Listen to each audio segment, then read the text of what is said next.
going on, people? It's your boy Papa Guns back with some more Poppy playtime.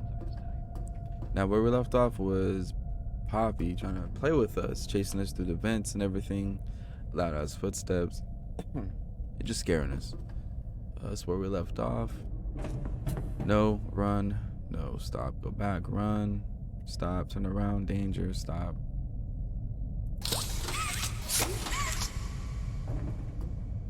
Alright.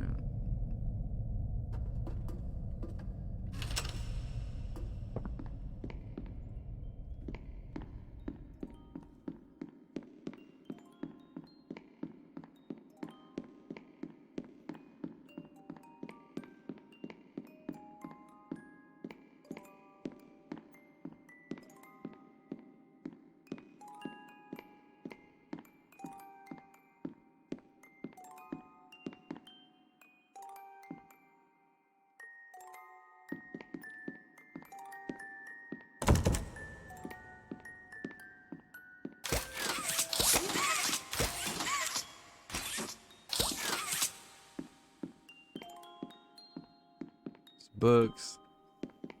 Nice little song going on.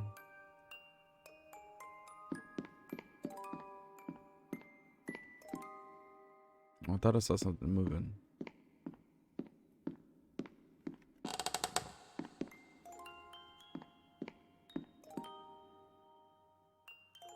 It's a nice little room.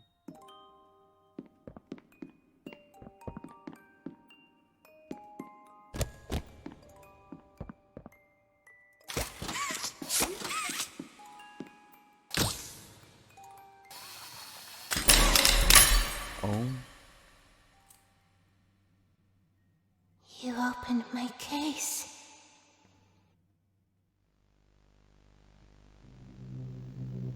That's it? I know that's a good game though.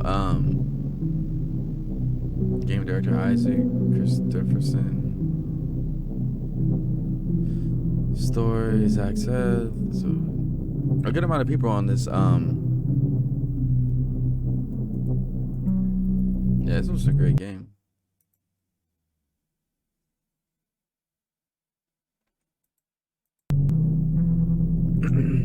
I can't wait for more chapters to come out.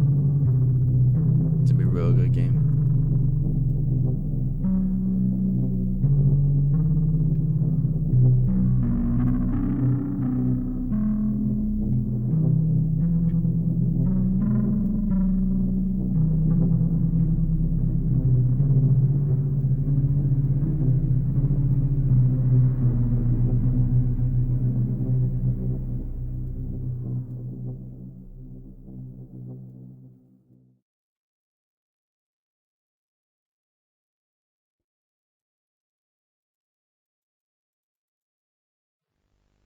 I believe that's it. Well, I got one more game for you guys to play, so let me throw that on real quick. Welcome back, guys. This is Dagon. The developer is Dagon, publisher Dagon. It was released on September 24th, 2021, and it's HP Lovecraft. I guess what I read is from, it has something to do with CTHULHU, so I mean that's what caught my attention. So we're just gonna see how this goes.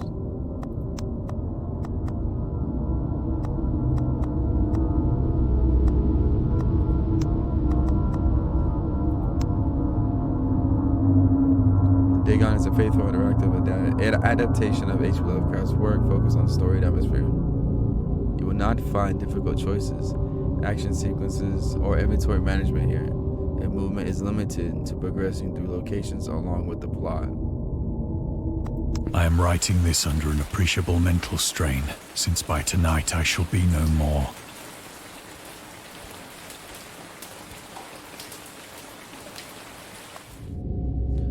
During the game, you will encounter interactive elements. Some of them will allow you to continue your journey. Others reveal interesting facts about the original short story, its historical background, and the author. Some of the trivia is hidden. In order to find these secrets, focus your eyes and look for the Elder sign. You can also access all the found facts later. They will be available in the main menu. Okay. Let's see. Penniless, and at the end of my supply of the drug which alone makes life endurable, I can bear the torture no longer, and shall cast myself from this garret window into the squalid street below. Do not think from my slavery to morphine that I am a weakling or Alright, let me turn down the sound a little bit. degenerate. When you have read these hastily scrawled pages, you may guess, though never fully realize, why it is that I must have forgetfulness or death.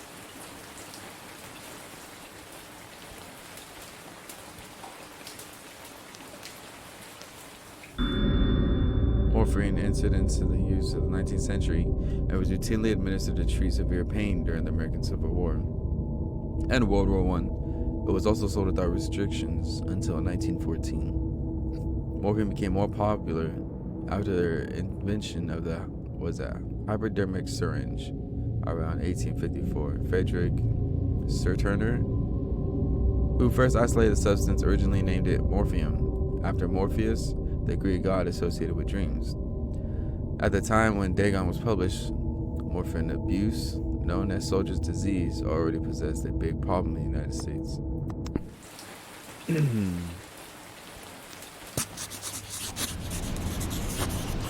It was in one of the most open and least frequented parts of the broad Pacific that the packet of which I was supercargo fell a victim to the German sea raider.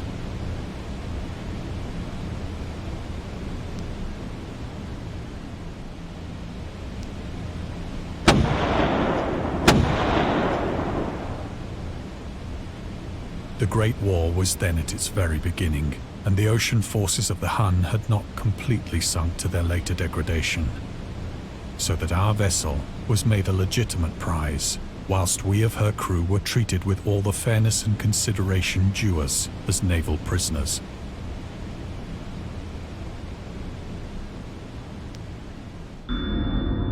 Huns were Central Asian nomads who established a dominion in Europe and invaded the Roman Empire in the 5th century AD. They were known as brutal, deadly warriors and masters of quick raids who also developed powerful composite bows, lassos, and early siege weapons. During World War I, the British used the word Hun as a synonym for Germans in order to emphasize their brutality. However, the term originated when the German Emperor William II gave a speech to his troops on 27th July 1900 before they embarked to China. Should he encounter the enemy, he will be defeated. No quarter will be given. Prisoners will not be taken. Whoever falls into your hands is forfeited. Just 1,000 years ago, the Huns, under their king Attila, made a name for themselves, one that even today makes them seem mighty in history and legend. May the name German be affirmed by you in such a way in China that no Chinese will ever again dare to look cross-eyed at a German. The refusal to take prisoners was a clear breach of the laws and custom of war adopted during the First Hague Convention of 1899.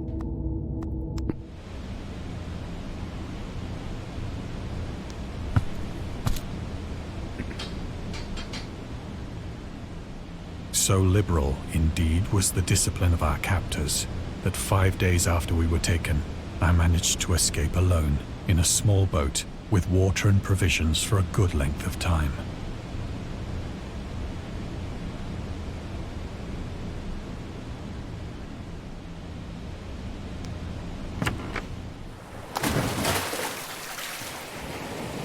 When I finally found myself adrift and free, I had but little idea of my surroundings. Never a competent navigator, I could only guess vaguely by the sun and stars that I was somewhat south of the equator. Of the longitude, I knew nothing, and no island or coastline was in sight.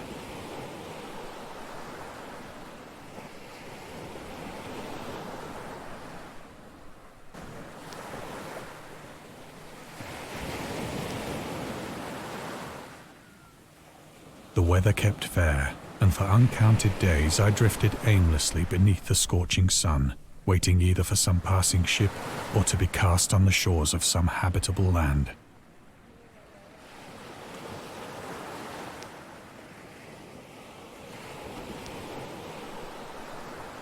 But neither ship nor land appeared, and I began to despair in my solitude upon the heaving vastness of unbroken blue.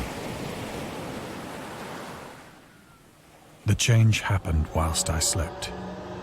Its details I shall never know, for my slumber, though troubled and dream-infested, was continuous.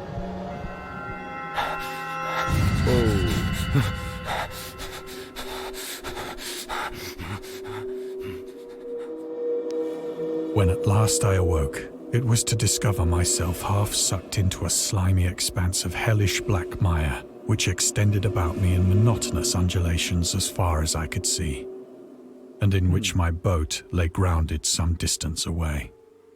Though one might well imagine that my first sensation would be of wonder at so prodigious and unexpected a transformation of scenery, I was in reality more horrified than astonished. I would be too. For there was in the air and in the rotting soil a sinister quality which chilled me to the very core. The region was putrid with the carcasses of decaying fish and of other less describable things which I saw protruding from the nasty mud of the unending plain. Perhaps I should not hope to convey in mere words the unutterable hideousness that can dwell in absolute silence and barren immensity. There was nothing within hearing and nothing in sight save a vast reach of black slime. Yet the very completeness of the stillness and the homogeneity of the landscape oppressed me with a nauseating fear. The sun was blazing down from a sky which seemed to me almost black in its cloudless cruelty, as though reflecting the inky marsh beneath my feet. That's nasty.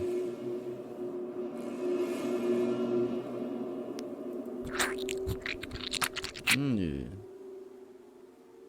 As I crawled into the stranded boat, Whoa. I realized that only one theory could explain my position. Through some unprecedented volcanic upheaval, a portion of the ocean floor must have been thrown to the surface, exposing regions for which innumerable millions of years had lain hidden under unfathomable watery depths.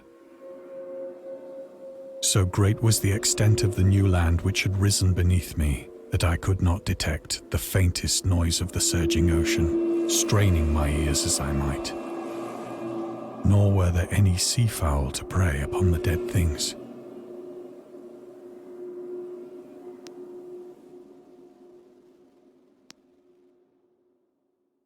For several hours I sat thinking or brooding in the boat, which lay upon its side and afforded a slight shade as the sun moved across the heavens. As the day progressed, the ground lost some of its stickiness and seemed likely to dry sufficiently for traveling purposes in a short time. That night I slept but little, and the next day I made for myself a pack containing food and water, preparatory to an overland journey in search of the vanished sea and possible rescue.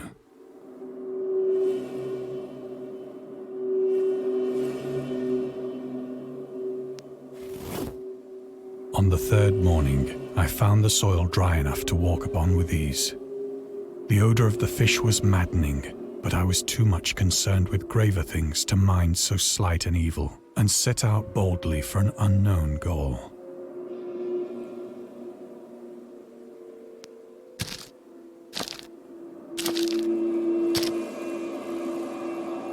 All day I forged steadily westward, guided by a faraway hummock which rose higher than any other elevation on the rolling desert.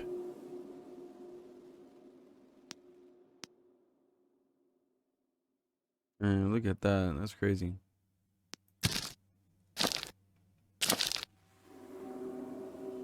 Whoa. Big old crab legs. That night, I encamped, and on the following day still travelled toward the hummock, though that object seemed scarcely nearer than when I had first espied it.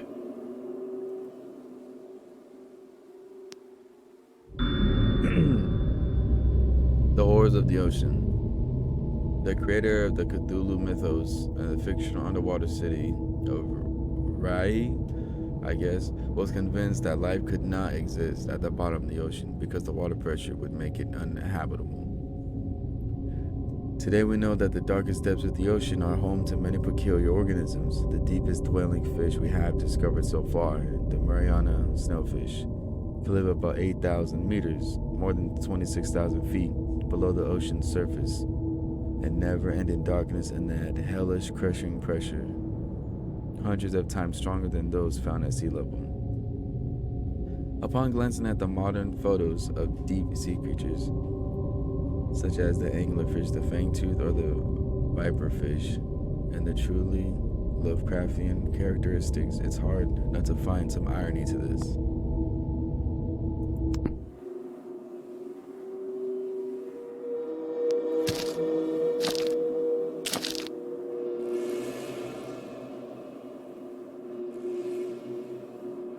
By the fourth evening, I attained the base of the mound, which turned out to be much higher than it had appeared from a distance. An intervening valley setting it out in sharper relief from the general surface. Too weary to ascend, I slept in the shadow of the hill.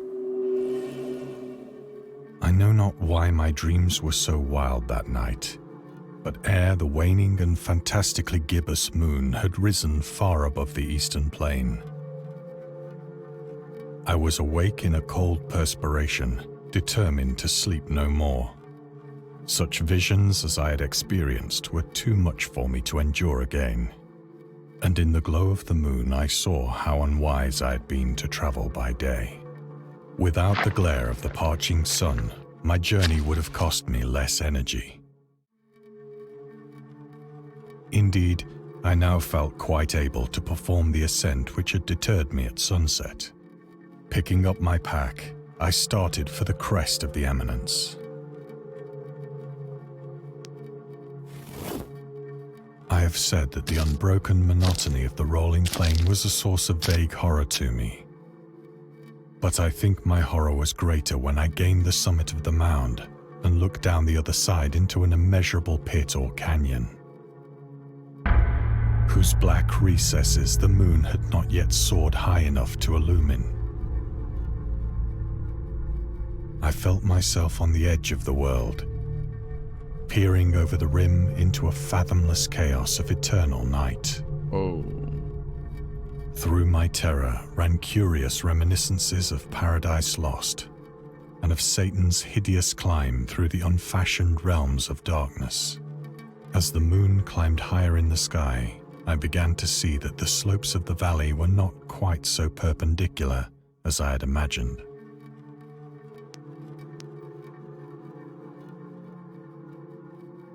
Ledges and outcroppings of rock afforded fairly easy footholds for a descent, whilst after a drop of only a few hundred feet, the declivity became very gradual.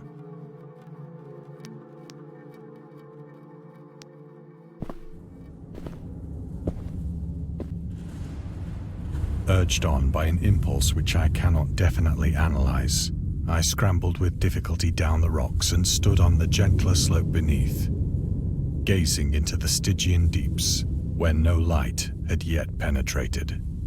All at once, my attention was captured by a vast and singular object on the opposite slope, which rose steeply about 100 yards ahead of me, an object that gleamed whitely in the newly bestowed rays of the ascending moon.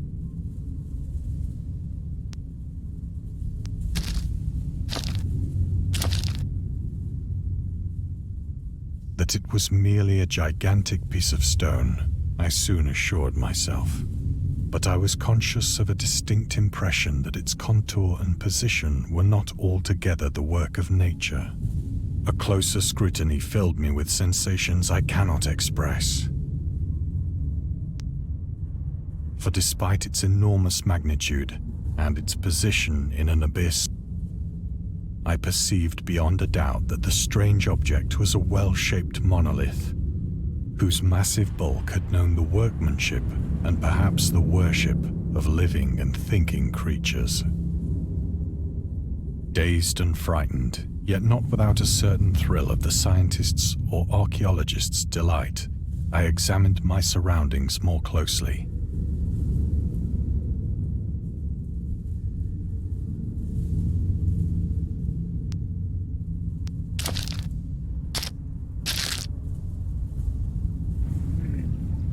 The moon, now near the zenith, shone weirdly and vividly above the towering steeps that hemmed in the chasm,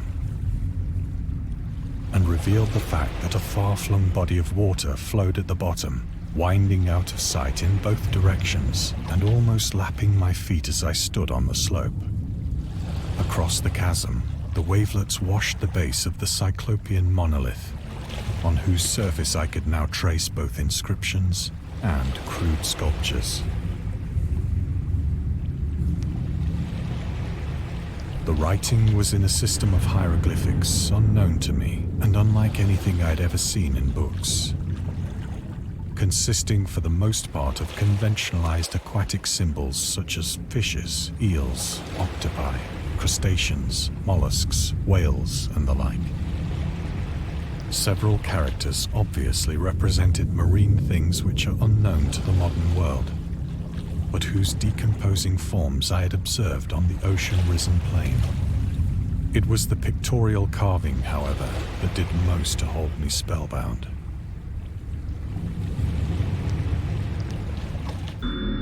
Storytelling methods.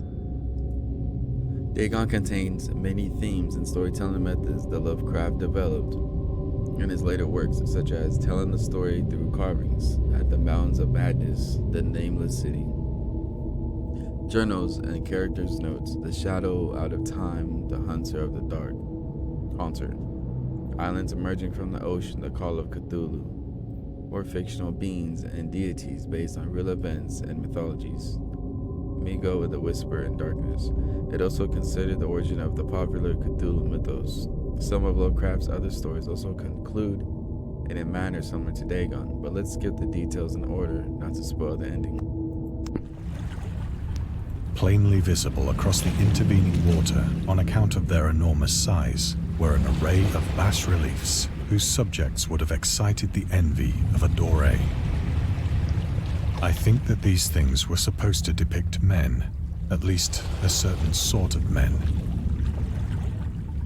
though the creatures were shown disporting like fishes in the waters of some marine grotto, or paying homage at some monolithic shrine which appeared to be under the waves as well. Of their faces and forms I dare not speak in detail, for the mere remembrance makes me grow faint. Grotesque beyond the imagination of a Poe or a Bulwer. They were damnably human in general outline, despite webbed hands and feet, shockingly wide and flabby lips, glassy, bulging eyes, and other features less pleasant to recall.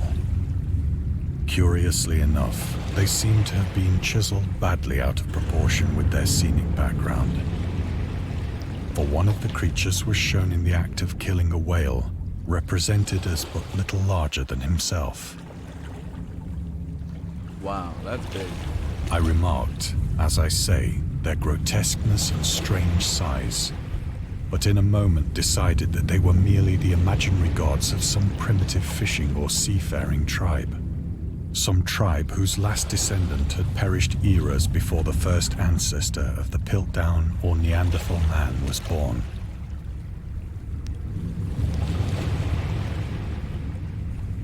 Awestruck at this unexpected glimpse into a past beyond the conception of the most daring anthropologist, I stood musing whilst the moon cast queer reflections on the silent channel before me.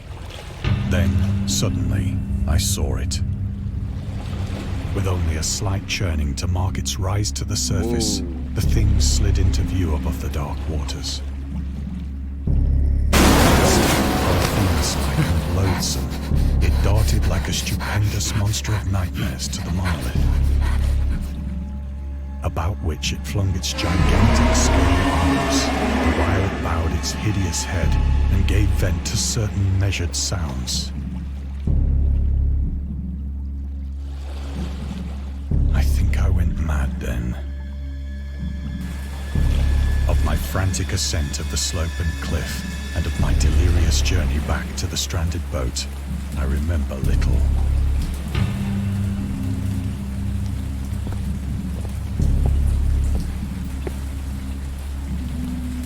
I believe I sang a great deal and laughed oddly when I was unable to sing.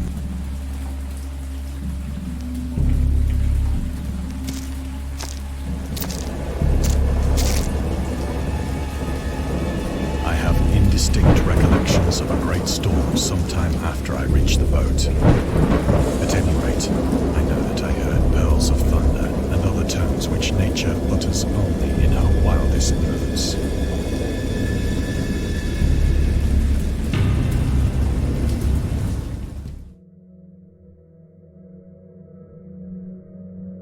When I came out of the shadows, I was in a San Francisco hospital, brought thither by the captain of the American ship which had picked up my boat in mid-ocean.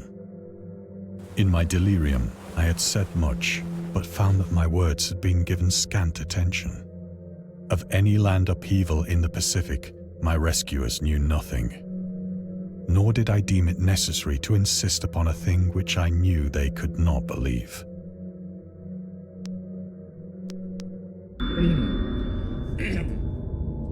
The journalist. Lovecraft was a prominent figure in the world of amateur journalism. In 1915, he started publishing his own journal called The Conservative, which included political and social commentary, poetry, short stories, and literary criticism written by himself and other authors. Howard was a skilled wordsmith, but he also took criticisms to heart, which resulted in his decision to step away from writing poetry and concentrate on weird fiction again. For the first time since his teenage years, Dagon, published in 1917, is one of the short stories written during that period.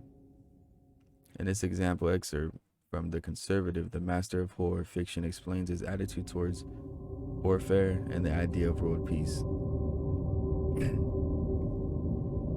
Why any sane human being can believe in the possibility of universal peace is more than the conservative can fathom. Should the entire civilized world agree simultaneously to disarm, one or more nations would undoubtedly retain secret arrangements or armaments at the proper time, take advantage of their more altruistic and less astute contemporaries in a wild career of conquest against unarmed victims. No country is or ever can be above warfare until the basic impulses of the human animal shall have miraculously changed. I agree with that. That's tough right there. Once I sought out a celebrated ethnologist and amused him with peculiar questions regarding the ancient Philistine legend of Dagon, the fish god. Dagon was the main deity of the Philistines, worshipped throughout the Middle East as an ancient god of fertility and crops. In Hebrew, the word Dagon was a common noun for grain. The rulers of Akkad chose him as the patron saint of their war conquests. He also appeared as the judge of the dead in an Assyrian poem and the underworld prison warder in one of the Babylonian texts. He is often mistakenly taken for a fish god due to the wrong interpretation of his name, as in Hebrew the word Dagon Dag means fish. In H.P. Lovecraft's work, Dagon is an underwater deity ruling over the deep ones, a humanoid race with fish traits that resides in the oceans. He is worshipped by a secret cult called the Historic Order of Dagon. Esoteric, whatever.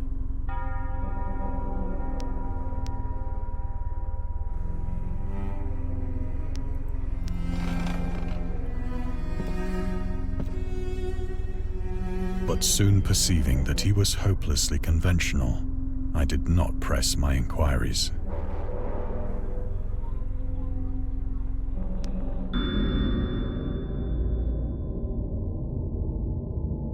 August DERLETH and the CTHULHU mythos. August DERLETH was an American writer and anthologist. He also befriended Lovecraft and published many of his works through his company, Arkham House.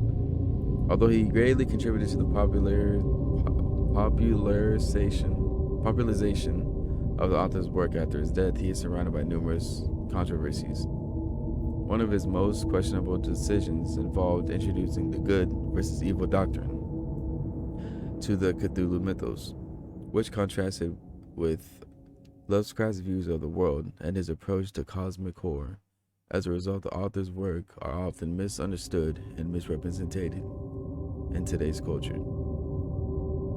It is also worth noting that Lovecraft was never really interested in creating a mythology, and the term Cthulhu mythos was coined by DERLETH after the author left the mortal plane. Interesting.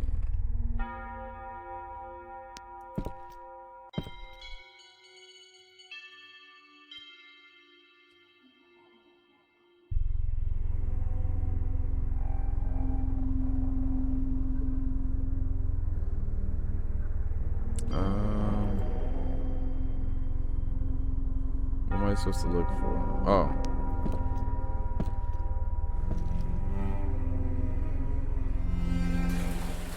It is at night, especially when the moon is gibbous and waning, that I see the thing.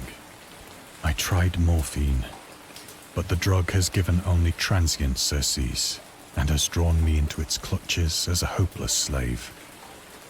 So now I am to end it all, having written a full account for the information or the contemptuous amusement of my fellow men. Wow. Lovecraft on tobacco and alcohol. Lovecraft hated tobacco, even though he used to smoke when he was 12, in order to look and feel like an adult. In his correspondence with friend Reinhard Klenner, he claims that he quit as soon as he started wearing long pants.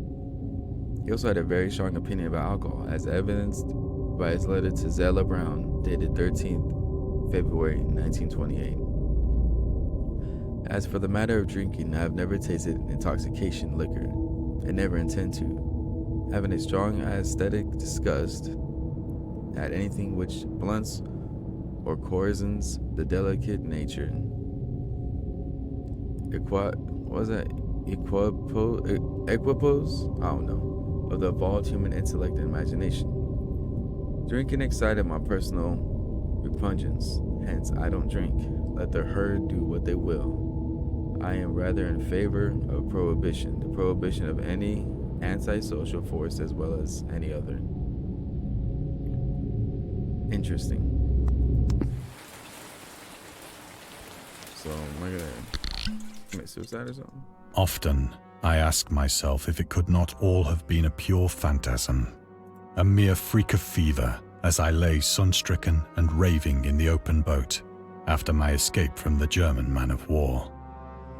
This I ask myself, but ever does there come before me a hideously vivid vision in reply.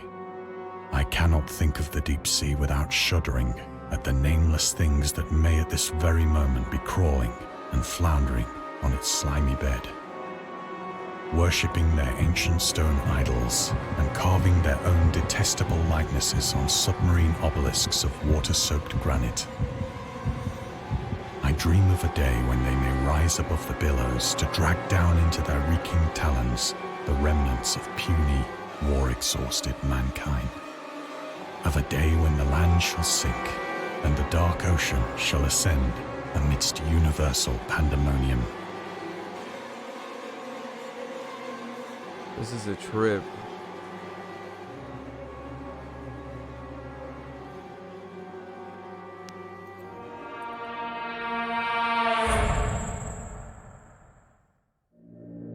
The end is near. I hear a noise at the door, as of some immense slippery body lumbering against it.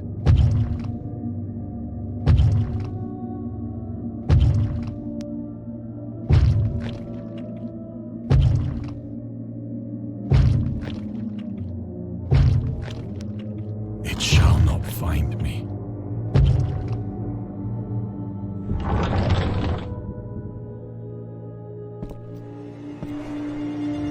God, that hand!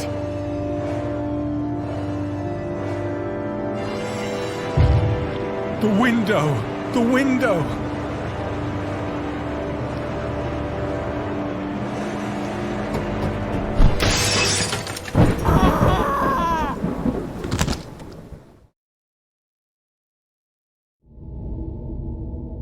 Wow. We hope you enjoyed immersing yourself in our little pool of cosmic horror. We would appreciate it if you took a look to rate Dagon and check out our other games and DLCs. This was really like awesome.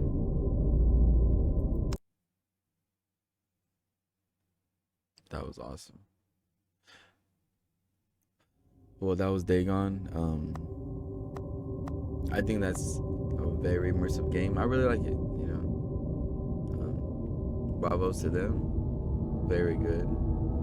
I never really read H.P. Lovecraft, but I do like Cthulhu. I've heard about him and stuff like that, you know, his little followers. I am gonna play that other Cthulhu game. That'll be later, but if you guys like what you see, comment, like, subscribe, share. You already know the business. I'll see you guys again. Have a good one.